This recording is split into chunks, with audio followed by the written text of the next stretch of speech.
Well, hello and welcome. I'm Sue Britz. And I'm Tina Lokkbakk. Welcome to Retired. It's the podcast where we talk about what life is like when we put on new tread, new wheels that move us to our next adventure.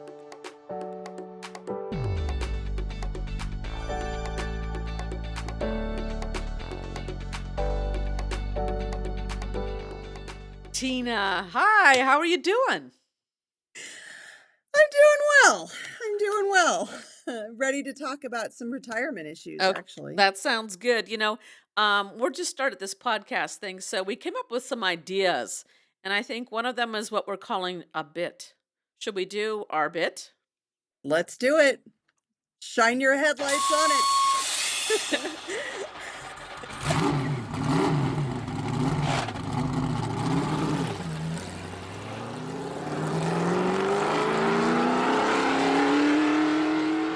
All right. Well, that was a little bit of pedal to the metal, and that's our quote for today. Um, Pretty good sound effect, don't you think? It was excellent, Sue. All right, the idea of the like pedal to the metal, we're just keeping this analogy going of retiring, putting new tires on, everything to do with cars. I'm not a big car person, which is kind of funny, but it's a great analogy, great metaphor because Excellent. you put your pedal to the metal. It means you're gonna speed up, do what you need to do, get going, and that's kind of what this podcast is about. I think that's well explained, yes. And I feel like that's exactly where my position is right now. I am putting the pedal to the metal. Well, it's about getting started. I don't know, some people you get these ideas going and you just don't have the energy to see it through. You got the concept, you got the idea, but you're not so what is it that makes you actually do it? Do the thing that it needs to be done? I think sometimes it's the commitment. I think it's the commitment with an accountability partner. So I think what helped me is your enthusiasm made me want to commit to you and to us and to this podcast. So I think sometimes it's who you work with and the belief behind the idea. Well, I'm excited. I mean, it's been a while. We've been out of touch for a Yeah. bit, but that's what friends are about. You just pick it up again wherever you left off. And yeah, that's what makes this a great situation because we've always had a lot to say and we always go in deep in what we say and it's been fun. So I'm excited because we get to continue doing what we've always done, but now we can share our thoughts about especially retirement because I think this is an important topic for many people, not just us. Well, I think and I think this, and I think that. No, so, just putting the pedal to the metal, I like the idea of the commitment because then it really makes you follow through. It's not just you by yourself doing it. And I don't know if I'm looking back at my transition from working to retiring, it was at a weird time. It was during the pandemic. So there wasn't a whole lot you could do, but you still had to commit to doing something, put the pedal to the metal, and make your life valuable and worthwhile. And speaking of the pandemic, sorry to cut you off, Sue, but I think that was one of the major turning points in having me realize just how demanding the profession is and the expectation that we can all of a sudden rise once again even more in a very stressful situation. And I think that what it took on teachers' tolls was quite large. And we've moved on, but I just have to say the students, I'm still talking to people in the profession, I'm sure you do too, but it, students are still not where they once were. We're still dealing with the lagging effects as it goes up the chain for having missed a considerable amount of time of education.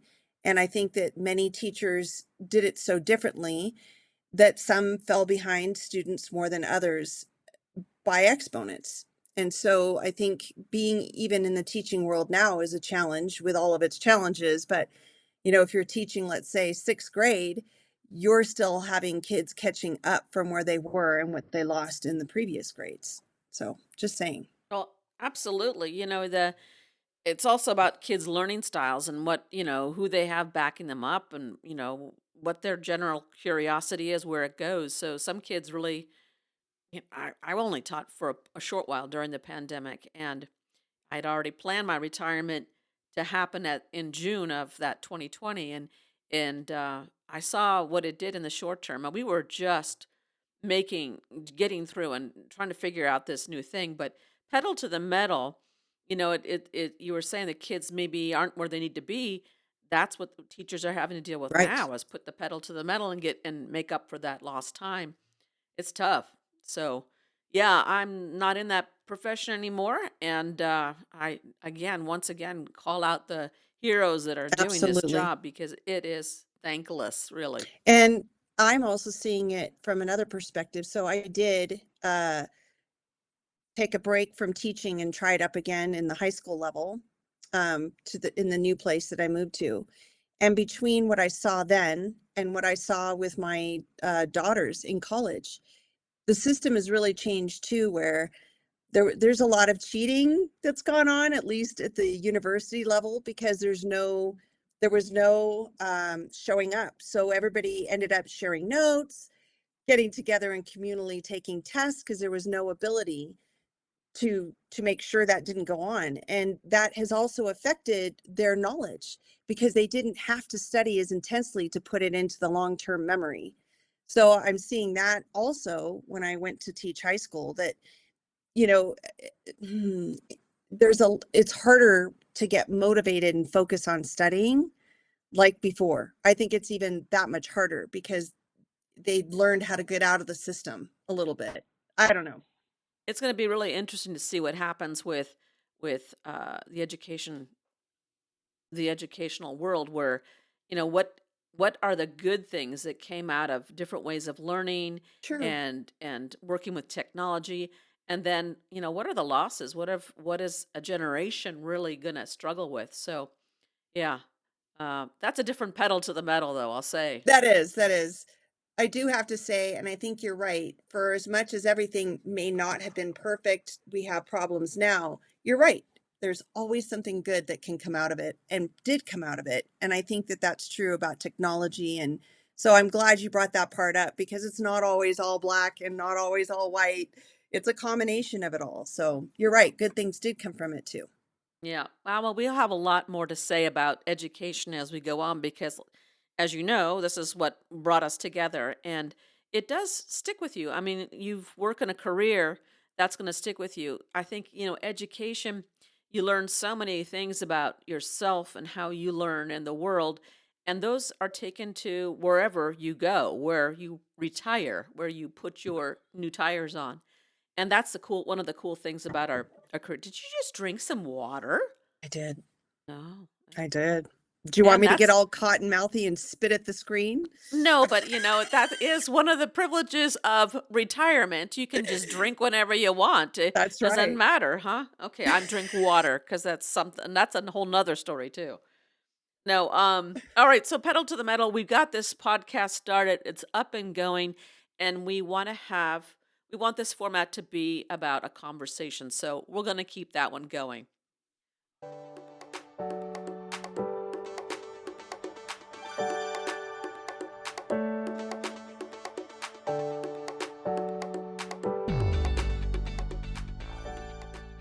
Okay, well, we're back, and I'm hearing a little bark in the background. What is that?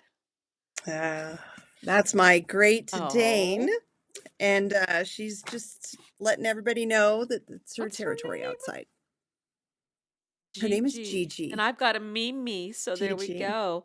We'll talk about our dogs often, I think, on our pets on this podcast as well. We hope you're dog lovers too.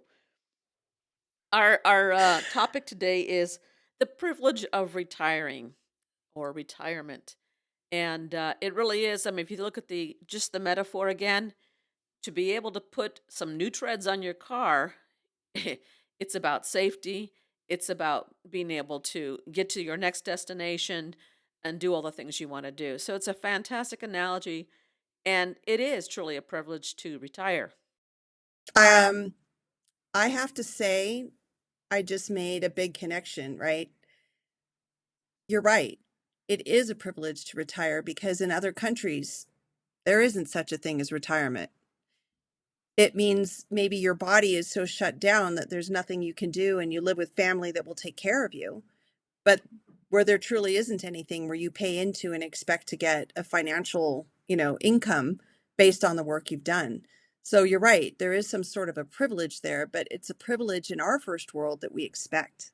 Yeah, I think that's true to a large extent, but I know it's also changing. I mean, there's so many people nowadays, their job does not include any kind of pension.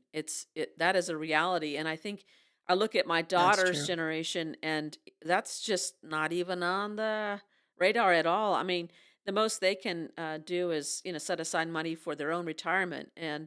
Um, and just like us, we were always told, don't count on Social Security. It won't last until and it's lasting, but, you just can't take that as a given. But so It little, is. Sue. My parents put in quite a bit, and I I I just about cried at the amount that they were getting. It's not livable in our modern day terms, and that's with no house payment, no car payment. It's just to eat and have electricity. Well, and that's the reality that I think a lot of people did. I remember forming my ideas about retirement were about, um working after I retired from teaching. The idea was to leave the teaching profession and then go on to something else. And that is there's a privilege in that because you know that there's going to be a pension. Again, it's very you couldn't live on it, certainly not in California. But you my expectation was I was still going to be young enough and to able-bodied enough to do the things that I want to do, and that is totally a privilege. So, It's true. and it's interesting. I didn't start off in teaching. I started off in other areas, and I had worked since I was age 14. So, not enough years to get Social Security. So it's only teaching. A lot of people have this idea that you've got Social Security and your pension. And it's like, yeah, again another um, assumption. And unless you've got a partner that is collecting that, then and that's another assumption, that you've got a partner, So if you're on your own, you've you're still able-bodied. You're going to have to work probably. Right. And this place that I'm at right now, I have options, right? I can make a lot more money, I hope, when I start on this business and then be able to put into 401ks, let's say, to IRAs, Roth IRAs, different ways to invest. Um, or I can put it into real estate. I mean, there are things that I can do, but I have to be able to make that amount of money to be able to do it. But this is transition period that I'm in has also made me realize, well, perhaps I have to rent my house. Like I have to, rent it and have roommates when I'm a senior, which I was very opposed. But as the last few years have gone by accident, I've been living with friends where they've come and they've lived with me. And, I'm learning maybe that's not such a bad thing. So my mind is opening up to there are lots of possibilities, but you have to think outside the box. You can't just assume you've got a check and you can live off of it. You have to start thinking, what other ways maybe can you make income even if you're 80? What other ways can you generate enough to live? Yeah, i- it is an assumption, that idea of retirement, So, Sue, you've been retired for how long now? since June of 2020. Whoa. Yeah, yeah. Oh, wow. Well, I remember it was a really bizarre transition. Again, I thought I was going to be working. Of course, the pandemic hit, and no one could work, or the idea of working changed, working from home and stuff. But I went right to one of my plans, which was I'm gonna do my eBay stuff. So I want to downsize. I had recently remarried, and two households, you got all the things, and so rather than we gave away a good chunk and got rid of things, but uh, you know, with the things that were collectibles that had some value that you just didn't want to throw away and have end up in a landfill. I started eBaying, so I massively went to town on that. That kept me busy for a while, and provided some not only income, but it was an activity to do. It was fun because I got to meet my mailman from a distance and get to know him before he retired. and moved on to his other adventures. But it was a weird transition, I have to say. So I just realized that you right, you only taught through part of the pandemic. So I did an entire school year. We came back the last 2 months. So was that 2021? I can't even think of dates now. Yeah, Mhm. 2021. Yep. So and we came back the last 2 months. So I started in September or August and we went clear until April and then we came back in. So I had that full year and now I'm understanding, okay, yeah, you did part of the year and I did that whole span. Did that And drive it you to was retirement? yeah, I think that's one of the things that ultimately did. It was harder and more exhausting than ever because I gave that much more and the team that we were on were committed to do 4 hours live.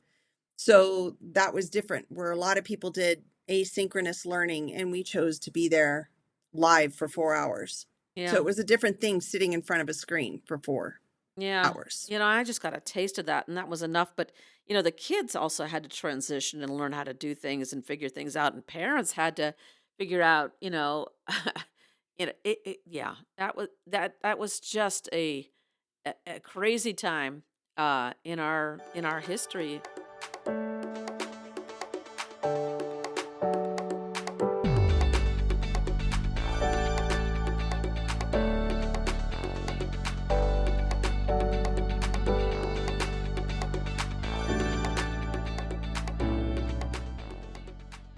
So yeah, yeah, privilege. The idea of privilege to me, I mean, I feel almost a little bit of I don't know what's the help me out with the adjective of the emotion that I'm feeling.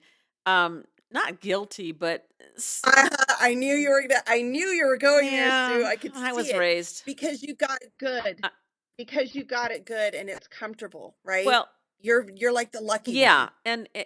lucky, you know, you, It's you not see, this is the lucky, you don't want to right? you It's don't want to choices. complain Yeah. because like a huge assumption is that I gotta be married, because I couldn't afford to be retired. Either that, I keep saying that, either that, or I'm gonna have to move to some other state because there's no way I could afford to I live. hear Tennessee is good, by the way. Everybody, at least in my community here, everybody talks about Tennessee. Tennessee, interesting. We've got Mhm. some family in Kentucky area, so. Well, I grew up Go. in Indiana for a big part. It's not like It's not that going stretchy. home, but yeah, it's hard. The idea of so I've got it good, but the idea of so yes, it's a huge privilege. It's a privilege to be able to not have to work, only work if I want to or how much I want to. Um, I have to say that I've fallen out of the work routine, and I like it. Though, I think I've learned a lot about a job in general, Sue. Maybe that's part of why I am excited to start a business because I think when you get older and wiser as we are, you start knowing the rhythms that you need to be successful. And maybe the rhythm of, let's say, a school day was never our rhythm. And I think part of creating a business is creating the environment where you know you will thrive. So, for instance, I'm not a 7-day a week work person, but in teaching, it often Oh requires yeah, that. It often requires that you never leave it. absolutely. So, the system I'm setting up now would be like a 10-day on structure, couple of days, a few days in between to recover and then go back in. So for me to have a bout of hard, intense work, I can do, and then a few days off to rest. So you learn about yourself and what you're able to do. But often work environments don't allow it. For instance, the my friend who's taking care of my home now, she knows it for herself. 4 days is enough because on the fifth day she has to take care of her parents. So she wants to have that working situation, but it's not given to her. So what she's doing is basically working 6 days a week because she has to take a full day to care for her elder parents, do all the shopping, cleaning, bill paying. So she has one day to herself. So again, sometimes work environments don't permit you to work in the way that would be more natural to yourself. Yeah, that's true. I hadn't really thought about that much. On the other hand, you're also significantly younger than I am. And I've always teased you about Oh, that. so Well, those things, I mean, I remember the last years of teaching, my back was starting to bother me. I mean, man, I sound like an old person, but you're doing PE with the kids and you're standing and walking and squatting and doing all these things. It's like, geez, it takes a lot out of your body. And then, I was gonna switch over to the wine hospitality industry, right. and it's like, okay, so now I'm going to have to pick up people's cases of wines for them. I don't think so.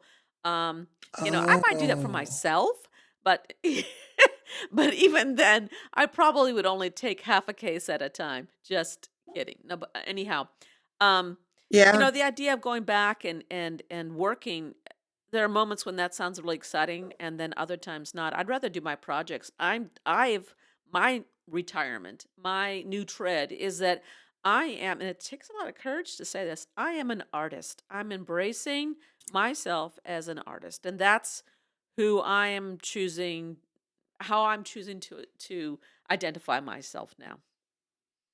wow.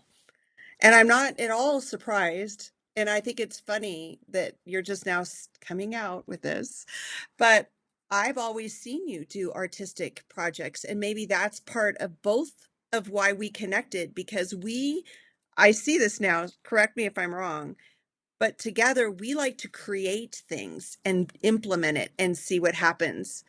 And that is a creative Yeah, thing. put the pedal to the metal and You, get it done too, right? yes, yes, Yeah, it's right. true. And it's fun. It's exciting. It's like what you were saying before. It's like bringing that excitement to it. And so whatever effort you're putting into it you don't even feel it because it's so exciting. Right. Yeah. And hold on. So in publishing my book, that was the thing too. It was easy to write it. It was my genuine commitment to follow through because the editing, I tell you, is a different beast. Writing, fun. You get it all out, you get to say what you want to say, but to go back and revisit and fix it for grammar, fix it for content. It was only a commitment to myself for my daughter, actually, that made me follow through. So when we talk about commitment, it really does require another person in some ways, even if it's a muse, to follow through and put that pedal to the Yeah. metal. So we're bringing back our bit into our discussion about privilege, which it relates. I mean, we were talking about it earlier. I thought that's absolutely what it is. All right. Well, we're getting to that place where we're going to almost be able to wrap this up. Do your final thoughts on privilege in retiring? I think that just this podcast and this topic that you brought up, Sue, has made me realize that yes, it is a privilege to retire. And we're lucky to be in a country where that is supported. The idea of retirement exists.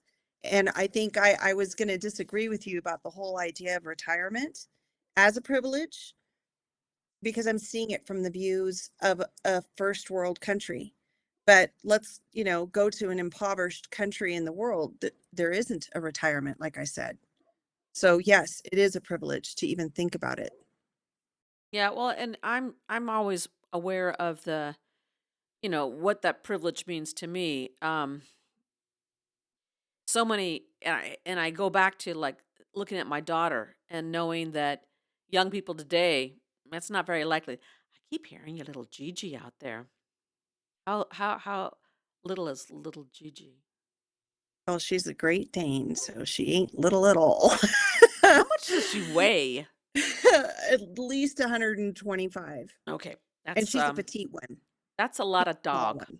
Yeah, So yeah. the idea of the privilege though is is based on our generation and the assumption that we would have this. We were given this idea that we could retire when we got older and that it was going to be there.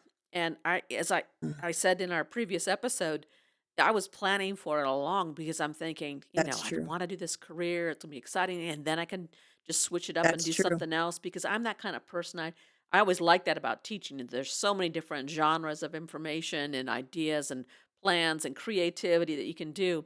But this retirement thing gives you the freedom to not have to worry about earning a salary.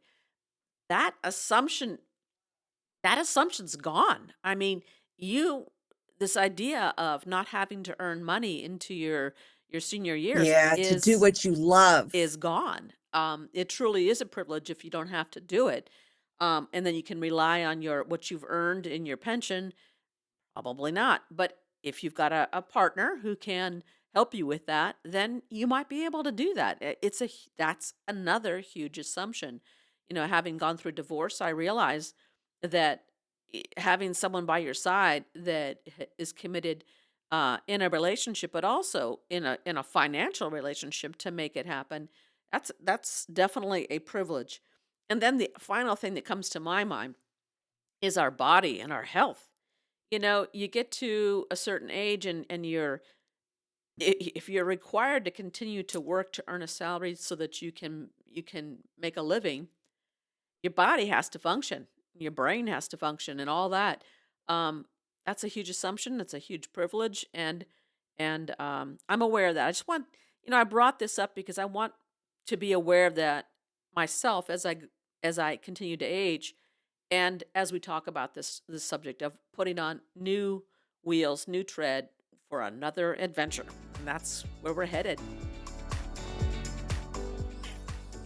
Final thought, not thought, but a final comment.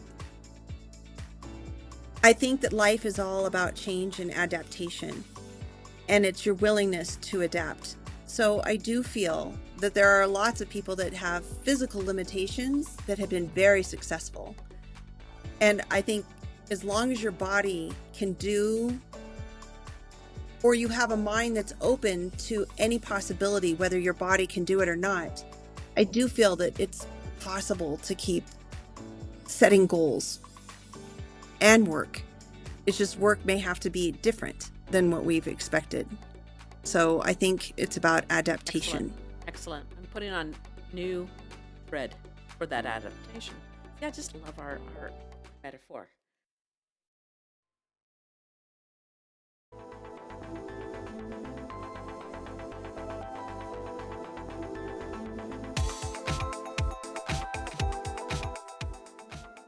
That wraps up this episode of Retired. Thanks for listening. Next time in Retired, we'll discuss what it is to be a lifelong learner and what that learning is new tread for our next adventure. Until then, please feel free to lend your feedback or ask questions by emailing us at retiredpodcastnewtread@gmail.com. You're invited to follow us on Facebook at Retired Podcast New Tread. Check the show notes for links and contact information.